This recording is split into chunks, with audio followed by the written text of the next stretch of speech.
पशुपतिनाथ का व्रत करने का मुख्य उद्देश्य भगवान शंकर को प्रसन्न करना होता है। इस व्रत को करने से पूर्व भक्तों को यह जानकारी होना चाहिए कि व्रत करने का उद्देश्य मात्र भूखा रहना ही नहीं है, बल्कि भक्त उपवास को इसलिए कर रहा है जिससे वह अपने जीवन में भगवान शिव के प्रति प्रेम और अपनी आध्यात्मिक उन्नति कर सके। पशुपतिनाथ व्रत के अनेकों लाभ हैं। पशुपतिनाथ की कथा का शिव महापुराण और रुद्र पुराण में कई बार वर्णन किया गया है कि जो भक्त पशुपतिनाथ जी की कथा को श्रद्धापूर्वक श्रवण करता है, श्रवण करने मात्र से ही उसके सारे पापों का अंत हो जाता है, उसे अत्यंत आनंद की प्राप्ति होती है और वह भगवान शिव का अत्यधिक प्रिय हो जाता है। एक समय जब भगवान शिव चिंकारा का रूप धारण कर निद्रा ध्यान में मग्न थे, उसी समय दानवों और राक्षसों ने तीनों लोकों में त्राही त्राही मचा दी और इस तरह देवी देवताओं पर भारी विपत्ति आ पड़ी। उस समय देवताओं को यह ज्ञात था कि इन राक्षसों की समस्या का निदान केवल भगवान शंकर ही कर सकते हैं। इसलिए सभी देवतागण भगवान शिव को वाराणसी में वापस लाने के प्रयत्न करने लगे और भगवान शिव को मनाने के लिए शिव के पास गए। परंतु जब भगवान शिव ने उन सभी देवी देवताओं को अपनी ओर आते हुए देखा तो भगवान शिव ने नदी में छलांग लगा दी और उनकी छलांग इतनी तीव्र थी कि उन्होंने जो चिंकारा का रूप धारण कर रखा था, उस चिंकारा के सींग के 4 टुकड़े हो गए। यह देखकर सभी देवी देवता भगवान शंकर से प्रकट होने की प्रार्थना करने लगे। उनकी प्रार्थना से प्रसन्न होकर भगवान शंकर चतुर्मुख लिंग के रूप में प्रकट हुए और इस चतुर्मुख लिंग को पशुपतिनाथ कहा गया है। इस प्रकार पशुपतिनाथ जी की पूजा और व्रत करने का विधान आया। पशुपति व्रत करने की विधि। पशुपति व्रत कैसे करें? जिस तरह से देवी देवताओं ने भगवान शंकर को प्रसन्न किया था, उस विधि का वर्णन शिव महापुराण और रुद्र पुराण में किया गया है। इन पुराणों के अनुसार पशुपतिनाथ व्रत करने का प्रमुख उद्देश्य भगवान शिव को प्रसन्न करना ही होता है। इस व्रत को करने के लिए निम्नलिखित बातों का विशेष ध्यान रखना होता है। सर्वप्रथम यह ध्यान रखना है कि पशुपतिनाथ जी का व्रत सोमवार को ही किया जाता है। इस व्रत को करने के लिए सभी भक्तों को ब्रह्म मुहूर्त में उठना अति आवश्यक है। ब्रह्म मुहूर्त में उठने के उपरांत स्नान आदि करके साफ सुथरे वस्त्रों को धारण करना आवश्यक है। इसके साथ ही भक्तों को निरंतर अपने मुख से या फिर अपने मन में ही श्री शिवाय नमस्तुभयम का जाप करते रहना है। पशुपतिनाथ की पूजा करने के लिए थाली में कुमकुम, अबीर, गुलाल, अश्वगंधा, पीला चंदन, लाल चंदन और थाली में कुछ चावल के दाने रखें। यहाँ पर यह ध्यान रखना है कि चावल के दाने खंडित ना हो। इसके साथ ही पूजा की थाली में धतूरा और आंकड़ा के फूलों या फलों को भी रख लेना है। लेकिन बहुत से भक्त यह सोचते हैं कि यदि संपूर्ण पूजा सामग्री एकत्रित नहीं हो पाती है तो पशुपतिनाथ का व्रत अधूरा रह जाएगा और भगवान शिव हमसे प्रसन्न नहीं होंगे। लेकिन भोलेनाथ के भक्तों को यह चिंता अपने मन से निकाल देनी है, क्योंकि जिस प्रकार से एक पिता अपने पुत्र की चिंता करता है, उसी प्रकार से भगवान शिव अपने भक्तों की चिंता रखते हैं। उन्हें प्रसन्न करने के लिए भक्तों को बहुत कठिन परिश्रम नहीं करना है। अगर एक लोटा जल भी हमने भोलेनाथ को प्रेम से अर्पित किया है तो वह ही बहुत है। इसलिए जितनी भी पूजा सामग्री आप एकत्रित कर सकते हैं, उसी पूजा सामग्री से पशुपतिनाथ जी की पूजा कर सकते हैं। पशुपतिनाथ जी की पूजा सुबह और शाम दोनों समय की जाती है।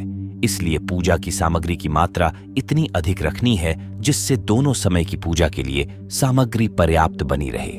पूजा की थाली में पूजा की सामग्री और बेलपत्र आदि लेकर अपने मन में श्री शिवाय नमस्तुभयम का निरंतर जाप करते हुए मंदिर में प्रवेश करें।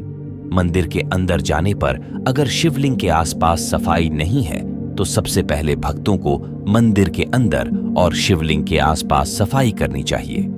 मंदिर और शिवलिंग के आसपास सफाई करने के बाद सभी पूजा सामग्रियों का इस्तेमाल करते हुए शिवलिंग का पूजन शुरू करें और शिवलिंग पर जल और बेलपत्र अर्पित करें। शिवलिंग का अभिषेक शुरू करते समय यह स्मरण रखना चाहिए कि शिवलिंग का अभिषेक सबसे ऊपरी भाग पर जल डालकर ही शुरू करें। भगवान पशुपतिनाथ जी को अर्पित करने के लिए जो भी प्रसाद भक्तों ने श्रद्धापूर्वक बनाया है, उस प्रसाद को जलधारी में ना रखें। बेलपत्र पूजा सामग्री का मुख्य अभिन्न भाग है और कई बार बेलपत्र भक्तों को उपलब्ध नहीं हो पाता है। ऐसी स्थिति में जो बेलपत्र शिवलिंग पर पहले से चढ़े हुए हैं, उन्हीं बेलपत्रों को साफ करके भी शिवलिंग को अर्पित किया जा सकता है। इस तरह से सुबह की पूजा करनी है और पूजा के बाद पशुपतिनाथ की आरती करनी है और शाम को भी यही प्रक्रिया अपनाकर पुनः पूजा और आरती करनी है। इसके साथ ही पूजा की थाली में 6 दिए दीपक रखने हैं और उन 6 दिए में से 5 दिए मंदिर में प्रज्वलित करना है और बचा हुआ 1 दिया अपने घर के दरवाजे के बाहर दाईं तरफ प्रज्वलित करना है। पशुपति व्रत में किस प्रकार से उपवास करें? पशुपति व्रत करते समय हमें यह स्मरण रखना चाहिए कि यह व्रत हम शंकर को प्रसन्न करने के लिए कर रहे हैं। इसलिए व्रत करते समय हमें भोजन करने का ध्यान ना करते हुए श्री शिवाय नमस्तुभ्यम मंत्र का जप करना चाहिए। सुबह सुबह हम सभी को फलाहार लेना चाहिए और शाम को पशुपतिनाथ जी की पूजा होने के पश्चात ही भोजन ग्रहण करना चाहिए। लेकिन शाम को भोजन के पहले सभी को प्रसाद ग्रहण करना चाहिए, उसके बाद ही भोजन ग्रहण करना चाहिए। परंतु भक्तों को यह ध्यान रखना चाहिए कि प्रसाद सबसे पहले उस व्यक्ति को मिले जिसने पशुपतिनाथ का उपवास रखा है। फिर उस प्रसाद को परिवार के अन्य सदस्यों को देना चाहिए। किन बातों का ध्यान रखना आवश्यक है? भगवान शिव को पंचानंद भी कहा जाता है, इसलिए जब हम भगवान शंकर की पूजा अर्चना करते हैं तो हमें 5 दियों को अवश्य प्रज्वलित करना चाहिए है और पूजा अर्चना करते समय ही अपनी सभी इच्छाएं भगवान शिव के सामने प्रकट कर देना चाहिए। कितने समय तक पशुपति व्रत रखें? पशुपतिनाथ व्रत को कम से कम 5 सोमवार तक रखना चाहिए। लेकिन यदि कोई भक्त 5 से अधिक बार व्रत करना चाहता है तो वह अपनी इच्छानुसार कितनी भी बार व्रत कर सकता है। उद्यापन करने की विधि: जब आप सफलतापूर्वक कम से कम 5 व्रत कर लें और इसके बाद यदि आप उद्यापन करना चाहते हैं तो पशुपतिनाथ के व्रत का उद्यापन करने की विधि शुरू कर सकते हैं। शास्त्रों के अनुसार इस व्रत को 5 सोमवार तक करना जरूरी होता है, तभी इस व्रत का मनोवांछित फल मिलता है। 5 सोमवार व्रत करने के बाद आप अगले किसी सोमवार को इस व्रत का उद्यापन कर सकते हैं। जिस सोमवार को आप उद्यापन करने जा रहे हैं उस दिन आपको सुबह ब्रह्म मुहूर्त में स्नान करके पूजा की थाली में पूजा का समस्त रखकर पूजा की थाली को तैयार करना है। परंतु उद्यापन के लिए पूजा की थाली में 108 वस्तुएं रखना है, चाहे वह मूंग हो, चावल हो, मखाने या आदि आदि। अगर किसी कारण बस 108 वस्तुएं नहीं मिल पाती हैं तो जितनी ही वस्तुएं उपलब्ध हो जाएं, भक्त उतनी ही वस्तुओं को लेकर श्रद्धापूर्वक थाली में एकत्रित कर सकता है। उद्यापन के दिन भी व्रत की तरह ही सुबह और शाम को पशुपतिनाथ जी की पूजा करनी है और पूजा करने के बाद पुरोहित और मंदिर को दान देना है। उद्यापन के दिन प्रसाद थोड़ा ज्यादा बनाना चाहिए जिससे अधिक से अधिक लोगों को प्रसाद बांटा जा सके।